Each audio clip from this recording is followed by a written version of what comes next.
Hello all and welcome to need now. आज हम देखने जा रहे हैं फिजियोलॉजिकल इफेक्ट्स ऑफ पीजीआर यानी कि प्लांट ग्रोथ रेगुलेटर्स के फिजियोलॉजिकल इफेक्ट्स क्या है। ये इसमें 2-3 लेक्चर आएंगे आपके जिसमें हम अलग अलग पीजीआर को डिस्कस करेंगे। अभी जो हम डिस्कस करने जा रहे हैं वो है ऑक्सिन। ऑक्सिन्स होते क्या हैं, कहाँ प्रोड्यूस होते हैं, केमिकली कौन कौन से ऑक्सिन्स हम जानते हैं, साथ ही साथ उनके फंक्शंस क्या हैं और एक कॉन्सेप्ट बीच में आएगा अपाइकल डोमिनेंस, वो क्या होता है। ठीक है, सो ऑक्सिन्स होते क्या है। ऑक्सिन्स जैसे कि कहा गया है प्लांट ग्रोथ रेगुलेटर, यानी कि जो प्लांट ग्रोथ है उसको रेगुलेट करने वाले कुछ केमिकल्स हैं। वो ऑलरेडी नेचुरली अक्रिक होते हैं कुछ प्लांट्स में, कुछ हम लोगों ने सिंथेटिकली भी बनाए हैं। उन दोनों के एग्जाम्पल्स हम देखेंगे। उससे पहले जानिए व्हाट आर ऑक्सिन्स। ऑक्सिन्स आता है वर्ड ऑक्सिन से, जो कि ग्रीक है, ग्रीक वर्ड है जिसका मीनिंग होता है टू ग्रो। ठीक है, सबसे पहले ऑक्सिन्स जो है वो आइसोलेट किए गए थे ह्यूमन यूरिन से।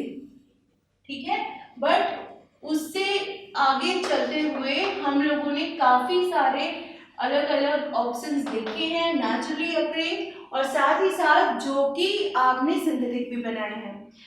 जो पहला ऑक्सिन जो हमें पता चला था वो था आपका इंडोल 3 एसिटिक एसिड, जिसे हम कहते हैं IAA इन शॉर्ट।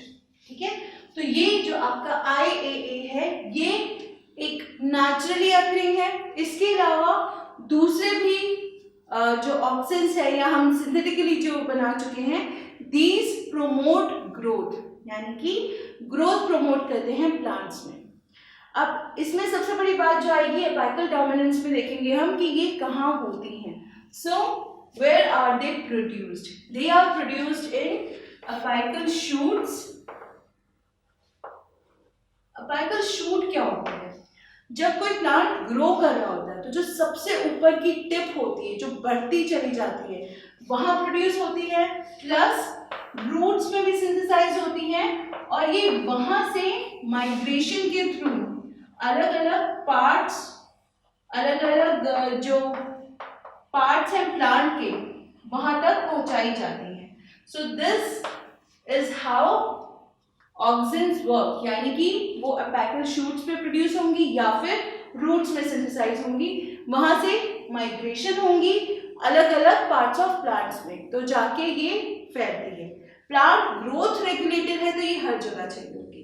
ठीक है, इसके एग्जांपल्स की अगर हम बात करें तो जैसे कि हमने देखा IAA which is indole 3 acetic acid, साथ ही साथ एक और है IBA which is indole butyric acid, ये नेचुरली अकरिंग है।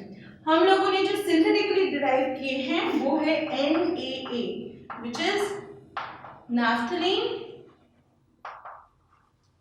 Acetic acid. इसके अलावा है एक आपका 2,4-D, this is 2,4-D dichlorophenoxy acetic, dichlorophenoxy acetic. तो ये दोनों जो हैं ये सिंथेटिकली डिराइव्ड हैं, यानी कि ये हमने बनाए हैं और ये नेचुरली अकरिंग है। ठीक है, प्लांट्स में ये पाए जाते हैं। फंक्शंस की अगर हम बात करें तो फंक्शंस इसके एग्रीकल्चर और हॉर्टिकल्चर में देखे गए हैं। ऑब्वियसली प्लांट ग्रोथ रेगुलेटर है, वहीं पाया जाएगा, but these are very highly used. सबसे पहला फंक्शन जो है इसका वो ये है कि ये आपकी इनिशिएट करता है रूटिंग। कहां पे? आपने देखा होगा कि हम लोग कलम बनवाते हैं, स्टेम कटिंग्स, जो कि प्लांट प्रोपगेशन का एक बहुत बड़ा तरीका है, मेजर तरीका है, जिसकी वजह से आप कहते हैं ना कि कलम बनवा दीजिए, हम लगा लेंगे तो निकल आएगा पौधा। तो यही है इनिशिएट रूटिंग, यानी कि जो स्टेम कटिंग्स होते हैं उसमें रूटिंग इनिशिएट की जाती है, यानी कि रूट्स का जो निकलना है वो ऑक्सिन्स का काम होता है स्टेम कटिंग्स में से। अगर हम दूसरी बात करें, ये है आपका पाइनएप्पल में जो फ्लावरिंग होती है, पाइनएप्पल एक ऐसा पौधा होता है जिसमें फ्लावरिंग काफी लेट होती है, बहुत कम होती है। तो पाइनएप्पल में फ्लावरिंग जो है ये प्रमोट करता है, ऑक्सीजन की वजह से पाइनएप्पल फ्लावरिंग जो होती है वो प्रमोट होती है। Pineapple grows very slowly, flowering भी बहुत कम होती है, इसीलिए जो ऑक्सीजन का काम है वो है कि आपका पाइनएप्पल में फ्लावरिंग प्रमोट करना। तीसरा काम है promote the leaf drop, leaf and fruit drop at early stages. जो अर्ली स्टेजेस में कभी कभी फ्रूट और आपकी लीफ जो है वो ड्रॉप होने लगती है, तो जनरली जब ये होता है तभी कहा जाता है कि इनको ऑक्सीजन की जरूरत है। ऑक्सीजन अगर प्लांट में है तो जो अर्ली स्टेजेस में लीफ और फ्रूट ड्रॉप होता है वो प्रिवेंट हो सकता है, यानी कि वो नहीं होगा। वहीं अगर हम इसी का अपोजिट एक फंक्शन है जो कि है प्रमोट्स एब्सिशन ऑफ मैच्योर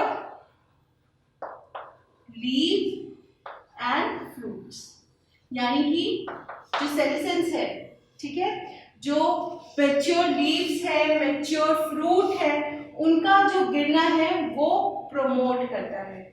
इसके अलावा पार्थेनोकार्पी इन टोमेटोज वो भी प्रमोट करता है। पार्थेनोकार्पी यानी formation of fruit without prior fertilisation. तो टोमेटो में parthenocarpy is induced by auxins, बहुत इंपॉर्टेंट फीचर होता है ये, ठीक है। इसको हम डिटेल में देखेंगे जब हम स्टडी करेंगे। इसमें एक चीज यहाँ पे हम अपाइकल डोमिनेंस पे आ जाते हैं, क्योंकि नेक्स्ट फंक्शन जो है वो आगे के कंटिन्यू करने से पहले मुझे लगता है वो बता देने चाहिए, तो आपको और ज्यादा समझ में आएगा। अपाइकल डोमिनेंस क्या होता है, हमने देख लिया कि ये अपाइकल शूट्स पे पाया जाता है। तो अपाइकल शूट पे जब होता है तो ये ग्रोथ रेगुलेटर है, ग्रोथ फटाफट होती जाएगी, तो होगा क्या, जो एक शूट है वही लंबी होती जाएगी। तो इससे क्या करते हैं, अपाइकल शूट्स जो होती हैं, ठीक है, वो अपनी जो लैटरल आपकी एक्सिलरी या फिर लैटरली कह लीजिए आप, लैटरल एक्सिलरी जो स्टेम्स होती हैं उसको ग्रो नहीं करने देती है, ठीक है, जो अपाइकल डोमिनेंस में देखा जाता है। तो इसीलिए जो आपको अगर ग्रोथ करनी है तो आपको डीकैपिटेशन करना पड़ता है। डीकैपिटेशन यानी कैप से मतलब ऊपर का ढक्कन हो गया एक तरीके से, अगर हम ऐसे ही कहें तो अपाइकल शूट अगर आप काटेंगे, ठीक है, तो जो आपकी ऑक्सीजन है वो जैसे हमने कहा इधर उधर माइग्रेट होगी, साइड के भी लैटरल बर्ड्स जो हैं वो ग्रो कर सकेंगे। ये कहाँ देखा जाता है, जब आप हेजेस बनाते हैं, आपने गार्डन्स में देखा होगा, हेज जो बाउंड्री होती है पौधों की बनी हुई, फर्न्स की भी होती है, तो उनको ऊपर से कट करते रहते हैं ताकि वो लैटरली यानी कि साइड से फैले। ये एक और जगह होती है मेजर टी प्लांटेशन में,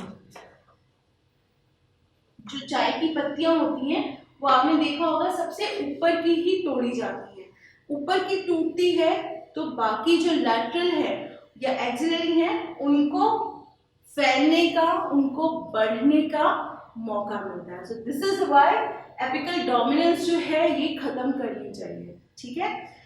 अगर अब हम बात करें इसके नेक्स्ट फंक्शन की, जो हम देख रहे थे, यहाँ पे हमने देखा कि पार्थेनोकार्पी है, अब है हर्बिसाइड्स, यानी कि इनका यूज हर्बिसाइड्स की तरह भी होता है। जो आपकी 2,4-D है, 2,4-डाइक्लोरोफेनॉक्सी एसिटेट, ये वीडीसाइड की तरह यूज होती है, यानी कि वीड रिमूवल में,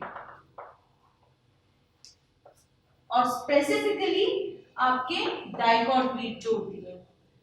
मोनोकॉट प्लांट्स में कई बार डाइकॉट वीड्स आ जाती है। अगर हम बात करें गेहूं में बहुत सारी वीड्स होती हैं, तो वहाँ ऑक्सिन्स की हेल्प से वीड रिमूवल की जा सकती है, जिससे मोनोकॉट प्लांट को कोई फर्क नहीं पड़ता।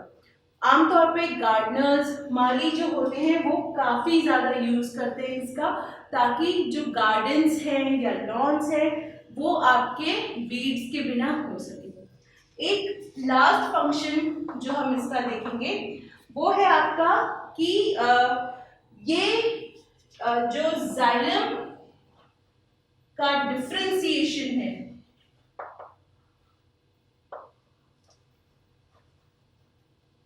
ठीक है, जाइलम का डिफरेंशिएशन जो है वो कंट्रोल करती है।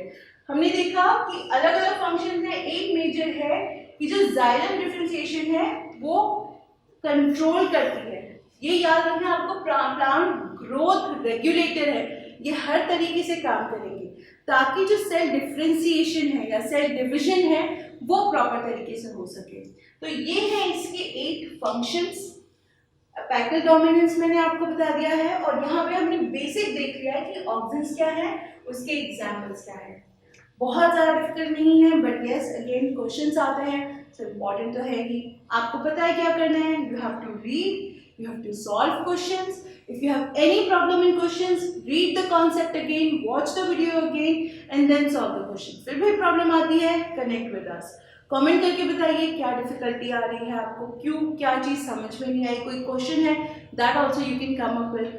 साथ ही साथ डिस्क्रिप्शन में कुछ लिंक्स है, आप वहाँ हमारे साथ जुड़ सकते हैं। सो स्टे कनेक्टेड, क्योंकि इस तरीके के और कॉन्सेप्ट बहुत जल्दी जल्दी अपलोड होने वाले हैं।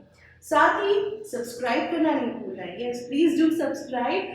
साथ ही साथ पढ़ते रहिए, जो भी डेज बचे हैं नीट के या हम जो 11th और 12th के बच्चों के लिए तैयारी करवा रहे हैं, पढ़ते रहिए। डजंट मैटर बाहर क्या चल रहा है, आप अपने आप को काम रख के पढ़ते रहिए, ठीक है।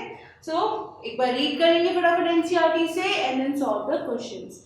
मिलते हैं नेक्स्ट वीडियो में किसी और पीजीआर के साथ। Till then take care, keep studying and stay safe.